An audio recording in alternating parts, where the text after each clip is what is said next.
எனக்கு அமைதி உண்டா? Praise the Lord.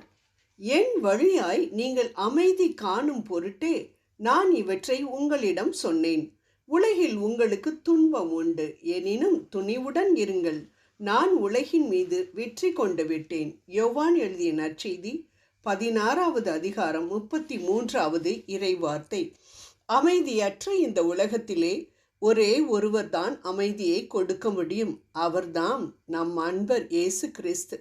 இயேசு பிறந்த பொழுது விண்ணக தூதர் பேரணி அந்த தூதருடன் சேர்ந்து உன்னதத்தில் கடவுளுக்கு மாட்சி உரித்தாகுக, உலகில் அவருக்கு உகந்தோர்க்கு அமைதி உண்டாகுக என்று கடவுளை புகழ்ந்ததை நாம் லூக்கா எழுதிய நற்செய்தி 2வது அதிகாரம் 13 முதல் 14 வரை உள்ள இறை வார்த்தைகளில் வாசிக்கின்றோம்.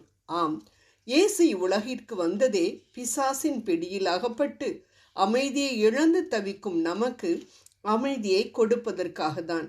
நம் அமைதிக்காக இவ்வுலகிற்கு வந்து வாழ்ந்து இறந்து உயிர்த்து மீண்டும் வரவிருக்கின்ற நம் இயேசுவிடமிருந்து அமைதியை பெறுவதை விட்டுவிட்டு குடி, போதை மருந்துகள், தவறான உறவுகள், சிற்றின்பங்கள் தரும் தற்காலிக அமைதியை நோக்கி ஓடும் மக்களை பார்க்கும் பொழுது மிகுந்த வேதனையாக தானே உள்ளது.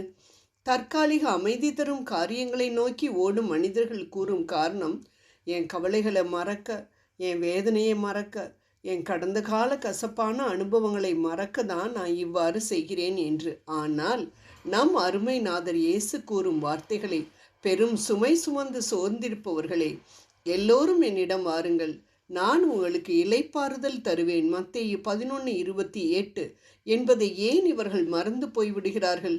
நாம் அமைதியை இழப்பதற்கு ஆயிரமான வழிகள் இருக்கலாம். ஆனால் அமைதியை பெறுவதற்கு முக்கியமான ஒரே வழி தேவனுடைய பிள்ளைகள் ஆவதுதான். அமைதியை அளிக்கும் இயேசுவை நம் குடும்பத்தின் தலைவராக ஏற்றுக்கொள்ள வேண்டுமென்றால் நாம் அவரது சொந்த மக்களாக, அவரின் பிள்ளைகளாக மாற வேண்டும்.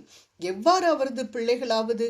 நம் பாவங்களை அவரிடம் அறிக்கையிட்டு அவரிடமிருந்து பாவ மன்னிப்பை பெற்று அவரே நம் மீட்பர் என்று நம் வாயினால் அறிக்கை செய்தால் அவர் நம் உள்ளத்திலும் வீட்டிலும் தங்கும் அளவிற்கு நாம் அவரின் பிள்ளைகளாக மாறிவிடுவோம்.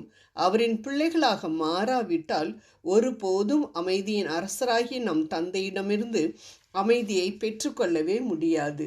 ஆம் அன்பானவர்களே, தவறுவது மனித இயல்பு. ஆனால் அந்த தவற்றிலேயே மூழ்கி போய் கிடக்கக்கூடாது. பாவச்சேற்றிலிருந்து எழ முடியவில்லையா? உன் பலவீனத்திலே என் பலன் பூரணமாய் விளங்கும். 2 கொரிந்தியர் 12:9 என்று சொன்ன நம் தேவனை உதவிக்கு அழைப்போம்.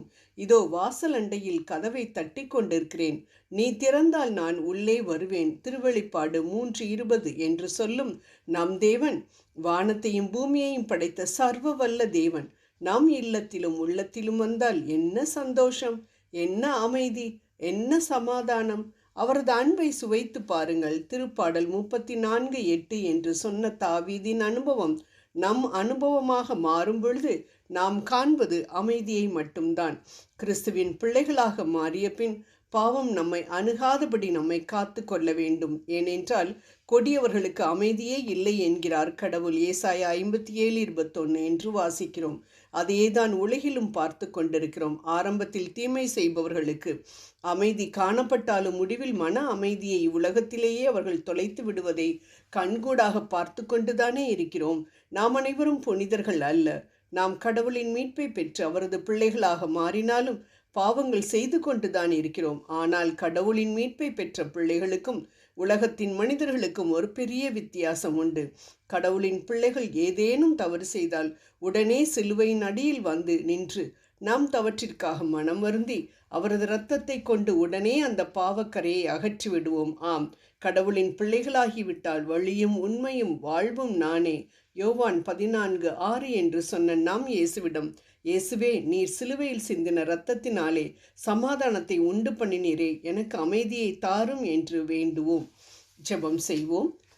அமைதியை அளிக்க வந்த அன்பு தெய்வமே, எந்த உலக புயல் எங்களை சேதப்படுத்தாதபடிக்கு எங்களை உமது கரத்தில் கொடுக்கின்றோம். ஆழ்கடல் போன்ற துன்பங்களிலும் அமைதியை கொடுக்க ஒருவரால் தான் முடியும் என்று நம்பி அமைதியை வேண்டுகிறோம். ஆமேன்.